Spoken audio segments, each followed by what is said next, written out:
പ്രായമാണ് മുട്ട് തേയ്മാനത്തിൻ്റെ ഏറ്റവും വലിയ കാരണം. എന്തൊക്കെയാണ് മുട്ട് തേയ്മാനത്തിൻ്റെ ലക്ഷണങ്ങൾ? പിന്നെ കൂടുതലും പേഷ്യൻസിന് നമ്മൾ ഒരു തേയ്മാനം, ഇപ്പോൾ കാൽമുട്ടിന് വരുന്ന തേയ്മാനം കാൽമുട്ടിൽ മാത്രമായിരിക്കില്ല, ബാക്കി സന്ധികളെയും ബാധിക്കും.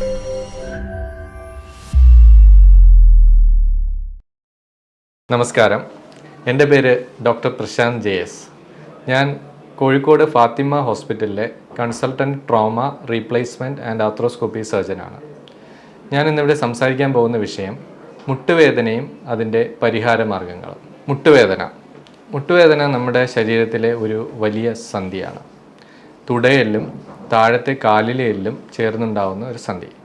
അതിൻ്റെ മുന്നിലായി ഒരു ചിരട്ടയെല്ലും കാണപ്പെടുന്നു. തുടയെല്ലിനും നമ്മുടെ താഴെയുള്ള കാലിലെ എല്ലിനും ഇടയ്ക്ക് ഒരു തരുണാസ്ഥിയുണ്ട്. അതിനെ നമ്മൾ കാർട്ടിലേജ് എന്ന് പറയും. ഇത് എല്ലാം കൂടെ ചേർന്നതാണ് മുട്ട്, അതായത് കാൽമുട്ട്. അപ്പോൾ എന്താണ് മുട്ട് തേയ്മാനം?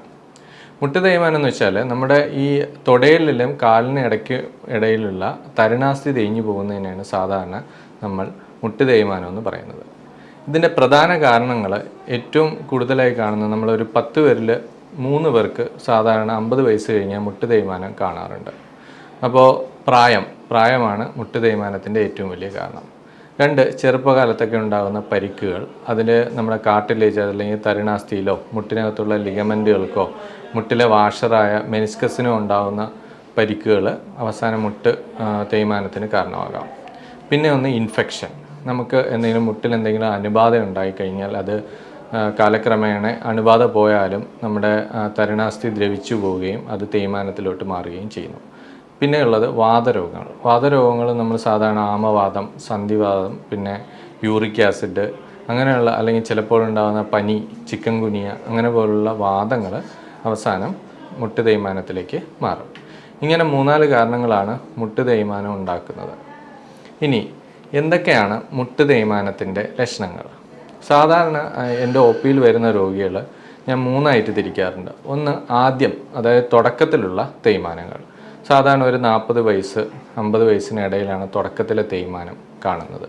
രണ്ടാമത് കുറച്ച് ഒരു മിഡിൽ ഷേപ്പിലുള്ള, അതായത് മിഡിൽ സ്റ്റേജിലുള്ള തേയ്മാനം. മൂന്നാമത് സിവിയർ ആയിട്ടുള്ള തേയ്മാനം. അപ്പോൾ ലക്ഷണങ്ങളെന്ന് വെച്ച് കഴിഞ്ഞാൽ, ആദ്യത്തെ സ്റ്റേജിൽ നമുക്ക് ചെറിയൊരു വേദന, അത് കൂടുതലും ഡിമാൻഡിങ് ആക്ടിവിറ്റീസ്, അതായത് സ്റ്റെപ്പ് കയറുമ്പോൾ അല്ലെങ്കിൽ നിലത്തിരിക്കാൻ, നമ്മൾ നിലത്ത് എന്തെങ്കിലും ഇന്ത്യൻ ക്ലോസറ്റ് ആയാലും അല്ലെങ്കിൽ നമുക്ക് എന്തെങ്കിലും പ്രാർത്ഥന, അങ്ങനെ എന്തെങ്കിലും നിലത്തിരിക്കേണ്ട സ്ഥിതി വരുമ്പോൾ എഴുന്നേൽക്കുമ്പോഴുള്ള വേദന. അത് കഴിഞ്ഞ് നമ്മൾ കുനിഞ്ഞ് ചെയ്യുന്ന, അതായത് വെയിറ്റ് എടുക്കേണ്ടി വരുന്ന ജോലികൾ ചെയ്യുമ്പോൾ ചെറിയ വേദന, അല്ലെങ്കിൽ കുറേ ദൂരം നടന്നതിന് ശേഷം നമ്മൾ പിന്നെ വരുമ്പോഴത്തേക്ക് ഉണ്ടാകുന്ന വേദന. ഇതെല്ലാം നമ്മൾ രാവിലെ അധികം വേദന ഉണ്ടാവില്ല, അവസാനം നമ്മൾ വൈകുന്നേരം അടുക്കുമ്പോൾ ജോലിയൊക്കെ ഇങ്ങനെ ചെയ്ത് കുറച്ചൊരു ക്ഷീണമാകുമ്പോഴാണ് ഈ വേദന കാണപ്പെടുന്നത്. അത് കഴിഞ്ഞിട്ട് രണ്ടാമത്തെ സ്റ്റേജിലേക്ക് ആകുമ്പോഴത്തേക്കും നമുക്ക് തുടക്കത്തിൽ തന്നെ, അതായത് നമ്മൾ ഒരു കുറച്ച് നേരം രാവിലെ കഴിഞ്ഞ് കുറച്ച് നേരം ജോലി എടുക്കുമ്പോൾ തന്നെ കാല് ചെറുതായിട്ട് വേദന തുടങ്ങും. അത് ഈ പറഞ്ഞ ഡിമാൻഡിങ് ആക്ടിവിറ്റി അല്ലാതെ കുറച്ച് ദൂരം നമുക്ക് ഒരു 1 കിലോമീറ്റർ താഴെയൊക്കെ നടന്നു തുടങ്ങുമ്പോൾ തന്നെ ഈ വേദന കാണാറുണ്ട്. അവസാനത്തെ സ്റ്റേജിൽ നമുക്ക് തീരെ നടക്കാൻ പറ്റാത്ത ഒരു സ്റ്റേജ്, നമ്മൾ നടക്കാൻ പറ്റാതെ വരിക, മുട്ട് വളയുക, തീരെ നമുക്ക് സ്റ്റെപ്പ് കയറാൻ പറ്റാതെ വരിക, നിലത്തിരിക്കാൻ പറ്റാതെ വരിക, കയറ്റം കയറാൻ പറ്റാതെ വരിക. ഈ സ്റ്റേജിൽ അവസാനമായി നമ്മൾ വീൽ ചെയറിലേക്ക് പോകുന്ന ഒരവസ്ഥ. അപ്പോൾ ഇതൊക്കെയാണ് നമ്മളെ ലക്ഷണങ്ങൾ. പിന്നെ കൂടുതലും പേഷ്യൻസിന് നമ്മൾ ഒരു തേയ്മാനം, ഇപ്പോൾ കാൽമുട്ടിന് വരുന്ന തേയ്മാനം കാൽമുട്ടിൽ മാത്രമായിരിക്കില്ല, ബാക്കി സന്ധികളെയും ബാധിക്കും. ചില പേഷ്യൻസിന് നട്ടെല്ലിന് തേയ്മാനം ഉണ്ടായിട്ട് നമുക്ക് കാലിലോട്ട് അതിൻ്റെ തരിപ്പും വേദനയൊക്കെ വന്നു കഴിഞ്ഞാൽ അത് ഡിസ്ക് തേയ്മാനം. പിന്നെ നട്ടെല്ലിനെ ബാധിക്കുന്ന ചില വാദങ്ങൾ, ഞാൻ നേരത്തെ സൂചിപ്പിച്ചതുപോലെ സന്ധിവാദം, ആമവാദം, ഇതൊക്കെ നട്ടെല്ലിനെയും ബാധിക്കാം. പിന്നെ ഉണ്ടാകുന്ന ഒരു തേയ്മാനമാണ് കഴുത്ത് തേയ്മാനം. നമ്മളെന്തെങ്കിലും കുറേ നേരം ജോലി ചെയ്യുകയോ, ഇപ്പോൾ കൂടുതലിപ്പം നമ്മൾ ഈ ഓൺലൈൻ ക്ലാസ്സുകൾ ഒക്കെ ഒരുപാട് അറ്റൻഡ് ചെയ്യുന്നവർക്ക് കഴുത്ത് തേയ്മാനം കാണുന്നുണ്ട്. അതുപോലെ തന്നെ നമ്മൾ ഈ കമ്പ്യൂട്ടർ വർക്കൊക്കെ ചെയ്യുന്ന IT ഫീൽഡ്, ബാങ്ക് ജീവനക്കാർക്ക് ഒരുപാട് പേര് നമുക്ക് കഴുത്ത് വേദനയായിട്ടൊക്കെ വരുന്നുണ്ട്. പിന്നെ നമ്മൾ ഇടുപ്പ് വേദനയും നമ്മളിപ്പം കൂടുതൽ ഇപ്പോൾ ഈ കൊറോണയ്ക്ക് ശേഷം അല്ലെങ്കിൽ നമ്മൾ വാക്സിൻ അസോസിയേറ്റഡ് ആയിട്ട് ചെറിയ ജോയിൻറ്റ് ആർത്രാൾജി, അതായത് ജോയിൻറ്റിൽ ചെറിയ നീര്, വേദന, ഒക്കെ ഇപ്പോൾ കാണുന്നുണ്ട്. അതുപോലെ തന്നെ നമ്മളെ ഹിപ്പിൻ്റെ ബോണിലോട്ടുള്ള രക്തോട്ടം കുറഞ്ഞിട്ടുള്ള ഏവിയൻ, അതായത് വാസ്കുലർ നെക്രോസിസ് കാണുന്നുണ്ട്. അങ്ങനെ പല രോഗങ്ങളും ഇപ്പം മുട്ടുവേദനയോട് അനുബന്ധിച്ച് കാണുന്നുണ്ട്. പിന്നെ നമ്മൾ ശ്രദ്ധിക്കേണ്ട കാര്യം, ചില ആൾക്കാർക്ക് ഇടുപ്പല് വേദനയുടെ തുടക്കം മുട്ടിലായിരിക്കും. അങ്ങനെ ചില കേസുകൾ കാണുന്നുണ്ട്. പിന്നെ മുട്ടുവേദനയും അതേപോലെ തന്നെ ഡിസ്കിലെ വേദന രണ്ടും അസോസിയേറ്റ് ചെയ്തും കാണാറുണ്ട്. ഇത് നമ്മുടെ തുടയെല്ലാണ്. ഇതാണ് നമ്മുടെ കാലിലെ എല്ല്. കാലിൽ നമുക്ക് രണ്ട് അസ്ഥികളുണ്ട്. അത് ജോയിൻ്റ് ഉണ്ടാക്കുന്ന ഒരു അസ്ഥി ടിബിയ എന്ന് പറയും, തുടയെല്ല് ഫീമർ എന്ന് പറയും. പിന്നെ ഉള്ളത് ചിരട്ടയെല്ലാണ്, ചിരട്ടയെല്ല്. ഇത് മൂന്നും കൂടെ ചേർന്നിട്ടാണ് ജോയിൻ്റ് ഉണ്ടാവുന്നത്. അതിൽ ഒരു ക്യാപ്പ് പോലെ കാണപ്പെടുന്ന ഭാഗമാണ് തരുണാസ്ഥി. നമ്മളെ ചെവിയിലേക്ക് പോലുള്ള അസ്ഥി പോലെ ഒരു തരുണാസ്ഥി കാണപ്പെടുന്നുണ്ട്. അത് കഴിഞ്ഞിട്ട് കാണുന്ന ലിഗമെന്റ്, നമ്മൾ ഉള്ളിൽ സൂക്ഷിച്ച് നോക്കിയാൽ അറിയാം, ലിഗമെൻറ്റുകൾ കാണുന്നുണ്ട്, സൈഡിൽ ലിഗമെൻറ്റുകൾ കാണുന്നുണ്ട്, പിന്നെ കാണുന്ന വാഷർ. ഇത്രയാണ് നമ്മളൊരു സന്ധിയുടെ ഘടന എന്ന് പറയുന്നത്. അപ്പോൾ എന്താണ് തേയ്മാനം എന്ന് വെച്ച് കഴിഞ്ഞാൽ, ഈ തരുണാസ്ഥിയിൽ ചെറുതായിട്ട് തേയ്മാനം വന്ന് എല്ല് എക്സ്പോസ്ഡ് ആവും, അതായത് എല്ല് വെളിയിൽ വരും.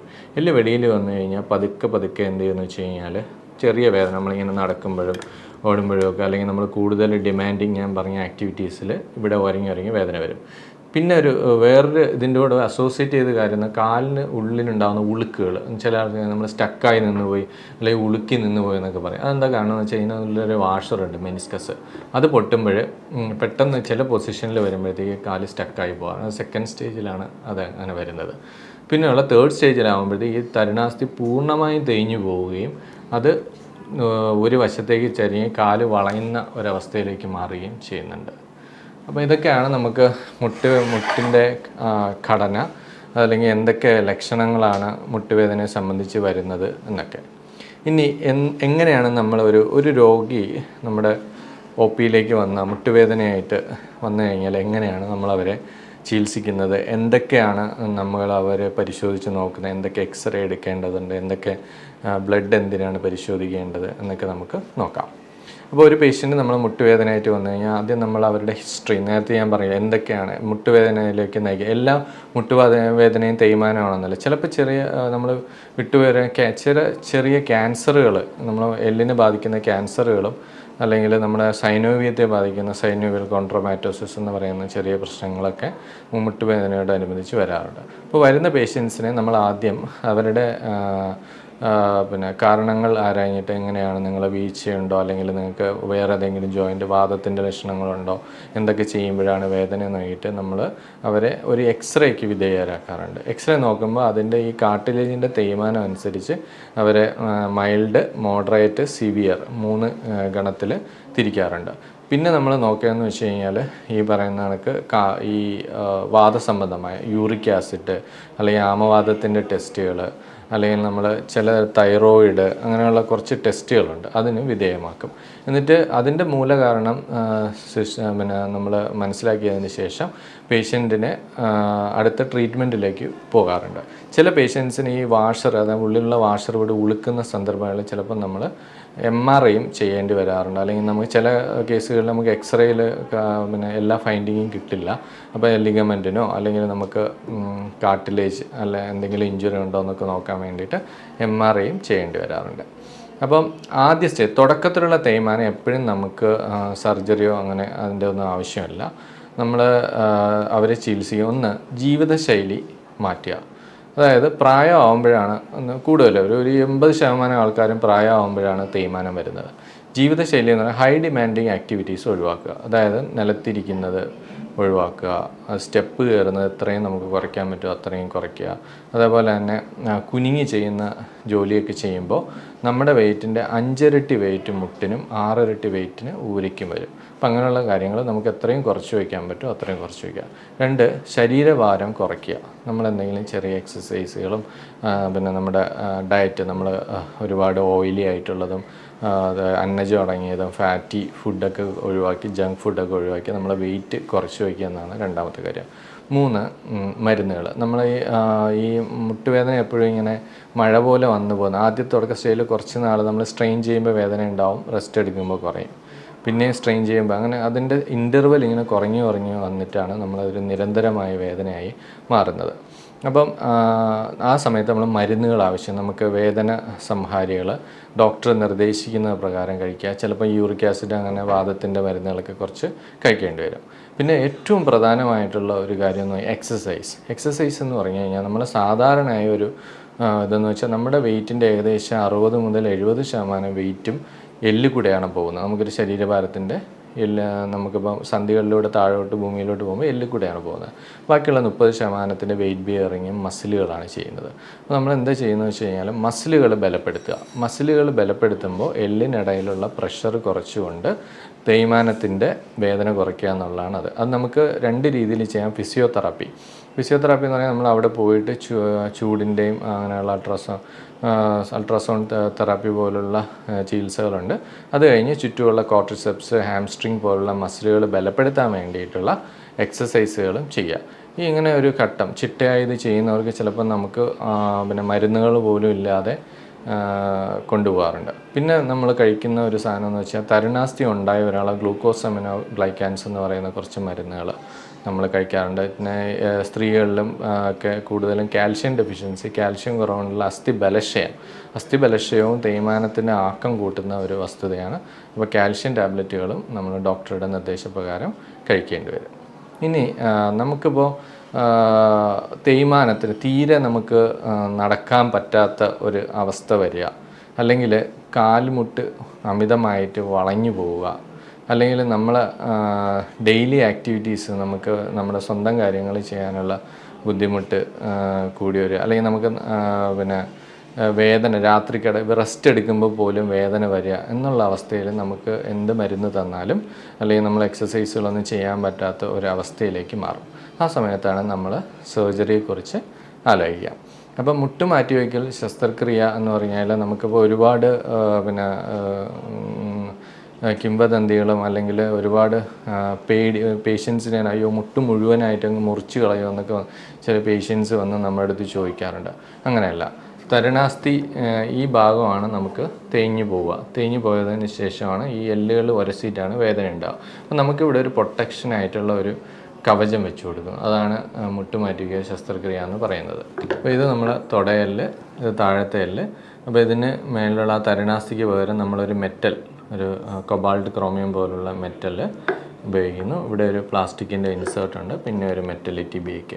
അപ്പോൾ ഒരു 3 മില്ലിമീറ്റർ മുതൽ 9 മില്ലിമീറ്ററുള്ള ഒരു ഭാഗം മുറിച്ച് കളഞ്ഞതിന് ശേഷം അവിടെ നമ്മളിത് വെക്കുന്നു. ഇതാണ് ഈ ഓപ്പറേഷൻ. അതുപോലെ തന്നെ നമ്മുടെ ഓപ്പറേഷന് ശേഷം നമ്മുടെ സ്വന്തം കാര്യങ്ങൾ ചെയ്യാനും നമുക്ക് വേദനരഹിതമായി നടക്കാനും കഴിയും. അപ്പോൾ ഞാൻ നേരത്തെ പറഞ്ഞ സങ്കീർണമായ വേദനകളുള്ള ഒരവസ്ഥയിൽ എത്തിച്ചേരുമ്പോൾ നമ്മൾ മുട്ടുമാറ്റി വയ്ക്കും. അപ്പോൾ എന്താണ് നമ്മൾ ഇതിന് വേണ്ടിയുള്ള തയ്യാറെടുപ്പുകൾ?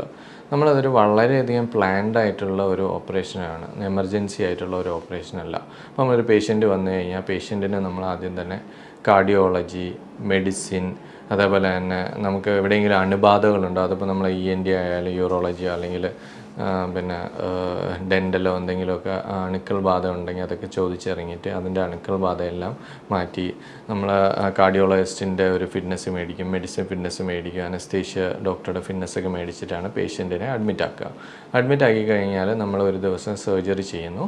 പിറ്റേ ദിവസം തന്നെ നമുക്ക് ഇവിടെ നമ്മളെ ഫാത്തിമ ഹോസ്പിറ്റലിൽ ചെയ്യുന്ന സർജറി വേദന കുറഞ്ഞ ഒരു സർജറിയാണ്.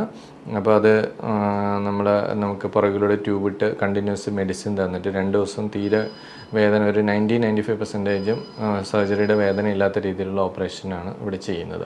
പിറ്റേ ദിവസം തന്നെ നമുക്ക് നടക്കാൻ പറ്റും. 3ാമത്തെ ദിവസം തൊട്ട് ബാത്റൂമിൽ പോവാം, നമുക്ക് ടോയ്ലറ്റ് ട്രെയിനിങ് കാര്യങ്ങൾ തരും. 6ാമത്തെ ദിവസം നമ്മളിവിടെ നിന്ന് സ്റ്റെപ്പൊക്കെ ഇറക്കിയിട്ടാണ് പേഷ്യൻ്റ് ഡിസ്ചാർജ് ചെയ്യുന്നത്. പിന്നെ 2 പ്രാവശ്യം നിങ്ങൾ ഹോസ്പിറ്റലിൽ വരേണ്ടി വരും. 2ാമത്തെ പ്രാവശ്യം വരുമ്പോൾ നമ്മളൊരു 15 ദിവസം കഴിഞ്ഞതിന് ശേഷം സ്റ്റിച്ച് എടുക്കും. ഇതിനിടയ്ക്ക് ഫിസിയോതെറാപ്പി ഉണ്ട്, എക്സസൈസുകളുണ്ട്. അത് നമുക്ക് വീട്ടിൽ ചെയ്യാവുന്നതുകൊണ്ട് ഇവിടെ വരുമ്പോൾ ഇവിടെ വെച്ച് ചെയ്യാവുന്നതുണ്ട്. പിന്നെ വേറെ കുറേ സംശയങ്ങൾ, നമ്മൾ ഇതിലിടുന്ന പിന്നെ എത്ര നാൾ നിലനിൽക്കും എന്നൊക്കെയാണ്. സാധാരണ നമ്മളൊരു 10 മുതൽ 15 വർഷം, ചിലപ്പോൾ 20 വർഷം വരെ ചില പേഷ്യൻസിന് കിട്ടാറുണ്ട്. ഓരോരുത്തരുടെ ഉപയോഗം അനുസരിച്ചിരിക്കും. സാധാരണ നമ്മൾ ഉപയോഗിക്കുന്ന അമേരിക്കൻ, ജർമ്മൻ മെയ്ഡ് സാധനം, പിന്നെ ഇംഗ്ലണ്ട് അവിടെ നിന്നൊക്കെ വിദേശ നിർമ്മിതമായ ഇതാണ് നമ്മളിവിടെ മുട്ടുമാറ്റി വയ്ക്കാൻ വേണ്ടി ഉപയോഗിക്കുന്നത്. പിന്നെ അവസാന സ്റ്റേജിൽ നമ്മൾ 1 മാസം കഴിഞ്ഞതിന് ശേഷം ഇവരെ മുറിവെല്ലാം ഉണങ്ങി നല്ലോണം എക്സസൈസൊക്കെ ചെയ്ത് ഒരു 3 മാസം വരെ നമ്മൾ ഫോളോ അപ്പിന് വരാൻ പറയാറുണ്ട്. അത് കഴിഞ്ഞാൽ സ്വന്തം ജീവിതത്തിലേക്ക് തിരിച്ചു പോവാം. അപ്പോൾ ഇതാണ് മുട്ടുവേദനയെക്കുറിച്ച് എനിക്ക് പറയാനുള്ളത്. അപ്പോൾ നിങ്ങൾക്ക് എന്തെങ്കിലും സംശയങ്ങളുണ്ടെങ്കിൽ താഴെയുള്ള കമൻറ്റ് ബോക്സിൽ കമൻറ്റ് ചെയ്യുക. സമയമനുസരിച്ച് ഞാൻ അതിന് റിപ്ലൈ ചെയ്യുന്നതായിരിക്കും. ഇനി മറ്റൊരു വിഷയവുമായി അടുത്ത പ്രാവശ്യം കാണാം. നമസ്കാരം.